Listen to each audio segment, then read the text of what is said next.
troisième vidéo de la journée, j'ai envie d'en faire 12 aujourd'hui. J'avais peut-être trop sur le cœur et je m'étais empêché de parler pendant quelques temps. Vous savez, il y a des gens qui me disent toujours réponse à une question. Je m'inspire souvent des questions des gens. Je pense que la majorité des vidéos, que je le dise ou pas, ont été inspirées par des gens qui m'ont écrit, par des gens qui m'ont dit des choses, qui m'ont posé des questions. Vous savez, des gens me disent tu parles beaucoup de la France, mais qu'en est-il de l'Angleterre? Ils me disent en Angleterre, vous n'êtes pas beaucoup mieux. Oui, en Angleterre, on n'est pas beaucoup mieux, mais il y a une différence de taille quand même. Il y a une différence énorme. Je vais vous la dire. Cette vidéo, je ne voulais pas la faire à la base. Vous savez, parfois tu te dis, honnêtement, moi je ne suis pas payé par vue, je n'ai pas de publicité sur mes vidéos, tout ça. Donc franchement, des fois tu te dis, pourquoi tu vas sortir ça? Pourquoi tu vas répondre à ça? Parce que des fois, répondre à cela va t'exposer à des commentaires haineux, à des messages haineux, de la polémique. Et la polémique, ça consomme de l'énergie. Mais il y a des choses qu'il faut dire. La différence principale, à mon sens, entre l'Angleterre et la France, quand il s'agit d'immigration ou d'islamisation ou de choses dans ce sens, je dirais que la différence, c'est la haine. D'accord? Il n'y a pas en Angleterre le 1% de la haine qu'on trouve en France. Ce que je veux dire par là, c'est que chaque puissance coloniale passée a été tapée, quand il s'agissait d'immigration, a été tapée dans ou se fournir dans ses anciennes colonies. D'accord? L'Angleterre, la couronne anglaise possédait les 3/4 de la terre à un moment donné. Pas très longtemps. Et en général, quand il s'agissait d'immigration, ils ont été prendre en Inde et au Pakistan. Un peu en Afrique, mais très peu. La France, naturellement, a été cherchée au Maroc, en Algérie, tout ça. Et en fait, la relation, si vous voulez, toute la question revient à étudier quelle est la relation entre les anciens colonisés et la puissance coloniale. C'est tout. Alors, autant on va dire la personne qui vient du Pakistan, par exemple. Le gars qui vient du Pakistan, il est musulman. Mais le Pakistanais, il ne va pas à Paris, il va plutôt à Londres, enfin en Angleterre, on se comprend. C'est vrai qu'il n'approuve pas nécessairement le style de vie anglais. C'est vrai qu'il n'a pas dans son agenda le fait de s'y intégrer ou de s'y assimiler. Il ne pense pas le faire dans un avenir visible, c'est clair. Il va maintenir une sorte de statu quo, une sorte de positionnement en société qui va, dans son sens à lui donner le meilleur des deux mondes. Il va garder sa religion, il va garder ses traditions, enfin les traditions les plus, on va dire, les moins envahissantes, d'accord. Il va peut-être abandonner, probablement, il va mettre l'eau dans son vin, si je peux me permettre. Et ce qui se passe, il va s'intégrer à sa façon à l'Angleterre, d'accord. Il va peut-être ouvrir un taxi, il va peut-être construire une maison au bled, il va ramener une femme, faire des enfants, les envoyer à l'école, et ainsi de suite. Mais en même temps, malgré tout, il n'a pas la haine de l'Angleterre. Il n'a pas la haine de ce pays. Il considère que ce pays est peut-être une chance pour lui, dans le sens où, quand il va au Pakistan, il voit comment vivent ses cousins, comment vit le reste de sa famille, et il est content que ce pays lui ait donné la possibilité, presque par erreur, de vivre, de gagner sa vie dignement, honorablement, et puis de se permettre une qualité de vie qu'il n'aurait jamais eu autrement. D'accord? Voilà, ça c'est l'Angleterre. Quand il s'agit de France, il y a autre chose. Il y a ce qu'on appelle la haine. Ça signifie que, je vous le dis comme ça, très calmement, je pense que quand je vois dans certains milieux la haine qu'il y a de la France, la haine viscérale, et qui ne s'améliore pas avec le temps, je pourrais vous dire que pratiquement, cette haine-là toute seule, sans aucune radicalisation religieuse ou autre, aurait suffi à donner les attentats que vous connaissez. aurait suffi, ou quasiment suffi, pour donner les attentats que vous avez eus. La haine toute seule. Dans le sens où l'occidental, des fois, je lui reproche d'avoir la grosse tête, dans le sens où il ne veut pas comprendre que les autres ne sont pas comme lui. Tu vois, les gens réfléchissent différemment d'un pays à l'autre, d'une région à l'autre. Les gens sont différents. Et ce qui se passe, il y a un trait caractéristique que j'ai identifié dans les populations du Maghreb, mais qu'il n'y a pas ailleurs, c'est le côté vindicatif. C'est le côté ne pas tourner la page. Je vous donne un exemple. Combien de fois il y a eu des guerres entre l'Allemagne et la France? D'accord. Rien qu'entre l'Allemagne et l'Angleterre, je peux vous dire qu'il y a 60 ans à peine, les avions allemands passaient ici pour bombarder. D'accord. Mais ce qui se passe, c'est que si vous regardez chez les Occidentaux, quand une guerre se termine, les gens sont très heureux de rentrer chez eux. Les gens ne veulent pas jouer un match retour, les gens ne veulent pas la prolonger à titre personnel. Du moment que la guerre s'arrête, s'il y a des Occidentaux qui sont en train de se battre même depuis 10 ans, si la guerre s'arrête et que tout le monde remonte un drapeau blanc, les gars qui sont trop tués hier peuvent se croiser. Je ne dirais pas qu'ils vont nécessairement aller boire une bière ensemble, mais c'est fini. Chacun a envie juste de rentrer chez lui. Et en plus de rentrer chez soi, ils ont envie d'autre chose.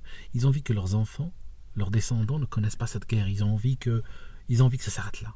J'ai connu un vieux monsieur qui avait fait la Deuxième Guerre mondiale. Et son histoire était très peu connue, en fait. Il n'a pas raconté grand-chose.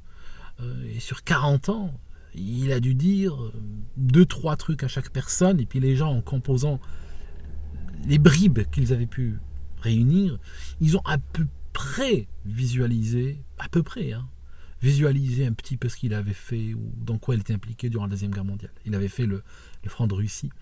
Mais, pour vous dire que il n'était pas là en train de réunir les gamins autour de lui pour leur raconter les horreurs commises par les Russes ou par les Américains ou l'injustice.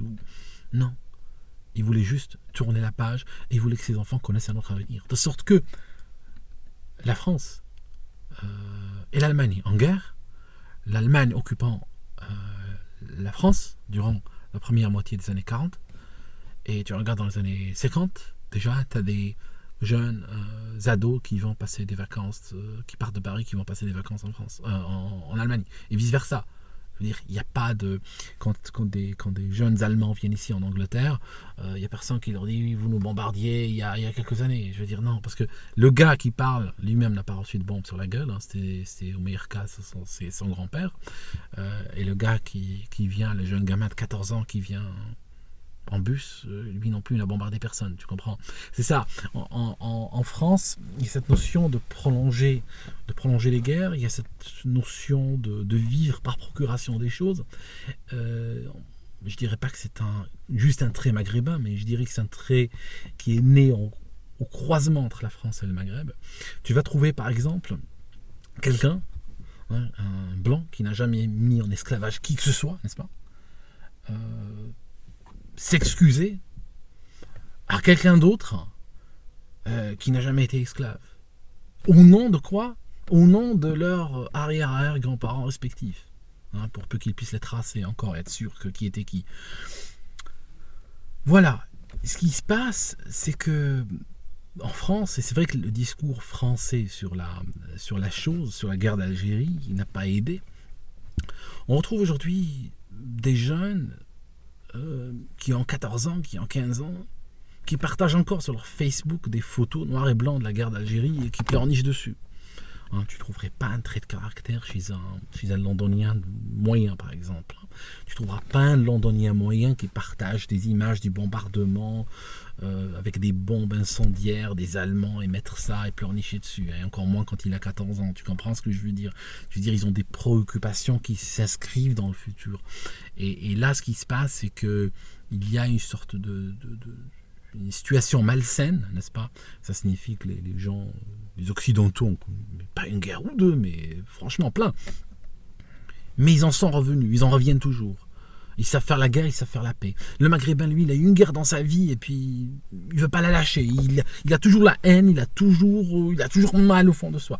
Mais en fait, la douleur souvent l'égare et l'empêche de réaliser l'histoire, comment elle était. Ça signifie que lorsque les Français ont envahi l'Algérie, c'était plutôt un territoire, turc, ottoman, appartenait aux Turcs. Je veux dire, nos grands-parents vivaient comme des sauvages, comme des Néandertals, je vous l'avais déjà dit. D'accord. Alors que les pachas turcs et les femmes qu'ils kidnappaient à droite et à gauche dans la Méditerranée, qu'ils violaient dans leur harem, eux avaient la belle vie, quoi. Comprenez ce que je veux dire? C'est-à-dire que il faut revenir en arrière. En 62, on n'a pas appelé la Turquie pour lui dire viens reprends ton bien. On a déclaré un nouveau pays. Mais c'était pas la même chose que l'Algérie qu'il y avait avant. Je veux dire, il faut revenir en arrière, il faut comprendre. Et malheureusement, c'est comme pour les croisades.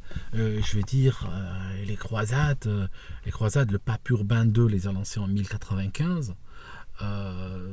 Après pratiquement 400 ans d'attaque par le califat. 4 siècles d'attaque, mon Dieu. Je veux dire, le pape Urbain II, quand il les a lancés, il y a beaucoup de gens qui se disaient déjà, mais qu'est-ce que t'attends, quoi? Je veux dire, les gens, ils en avaient ras-le-bol. D'accord, 4 siècles. Or, quand on me les a vendus, moi, à l'école, mon prof au lycée, je veux dire, bon, pardon s'il m'écoute, mais bon, t'es un ignorant qui a étalé l'ignorance, malheureusement. Heureusement que j'ai pu lire de moi-même et découvrir qu'on m'a menti, mais malheureusement, pas tout le monde fait cela. Nous avons vendu les croisades comme si les Arabes étaient tranquilles chez eux, les Arabo-musulmans, ils étaient gentils, ils n'avaient fait rien à personne, ils n'avaient pas coupé de tête, ils n'avaient pas pris des milliers de gens en esclavage, ils n'avaient pas fait des razzias sur des villes, ils n'avaient pas pillé des nations entières et tout ça. Ça, c'est sous silence. Ils étaient bien, ils vivaient dans la paix, la bonne humeur et la joie, puis soudainement les Occidentaux leur tombent dessus, mais comme ça, froidement, gratuitement, à la brutale. Et ils les pillent, ils leur prennent tout. Ils reprennent leur science, surtout, quoi, d'accord. Et puis après, les Arabes restent dans l'état que nous connaissons aujourd'hui. Et puis les Occidentaux se développent, et puis ils vont jusqu'à la Lune, sur la base de ce qu'ils ont pillé chez les Arabes. Cette vision-là, je pense qu'elle est déraisonnable. Et elle est assez destructrice. Elle fait que lorsque quelqu'un, par exemple, d'origine maghrébine, né en France, quoi que tu fasses, beaucoup n'arrivent pas à s'identifier à ce pays. Parce qu'ils ont l'impression d'être traîtres, à une révolution qui s'est terminée des années avant leur naissance, mais ils ne veulent pas comprendre que c'est fini tout ça, qu'il faut s'inscrire dans le futur, c'est fini, tourne la page, c'est fini. Les guerres, oui, les peuples, franchement, tu prends une flèche, tu la jettes sur une map monde, et cette terre-là, elle a changé de main des dizaines, des centaines, des milliers de fois durant les millions d'années passées. Il y a eu des tueries, il y a eu des peuples qui ont déporté d'autres, qui ont remplacé d'autres, qui ont écrasé d'autres, qui ont tué d'autres. Je veux dire, c'est l'histoire sanglante de l'humanité. Mais il n'arrive pas à le comprendre. Il veut s'inscrire dans ces événements en particulier. Et puis justement, quand il s'agit de la France, il y a une haine absolument abominable. Et cette haine, j'ai eu beau chercher, je me permets de le dire aujourd'hui parce que personne ne l'a dit. Ça signifie que je me sens presque le devoir moral de le faire. Je me dis, allez, je dis la chose, et puis après, d'autres vont s'en emparer, d'autres vont chercher, ils vont essayer de trouver des solutions. Mais il faut déjà se rendre compte qu'il y a un problème. Vous savez, quand vous regardez dans les outils de management et de gestion d'entreprise, je parle d'entreprises qui marchent, il y a toujours une étape importante qui est de mesurer le problème. Or, en France, on ne mesure même pas, on ne se rend même pas compte qu'il y a un problème, et chaque jour est un jour nouveau, et on se comprend on se demande ce qui se passe, quoi. Je vous laisse, mes amis, je pense que c'est la dernière vidéo de la journée, et puis je reviendrai une autre fois. Merci, et puis à bientôt.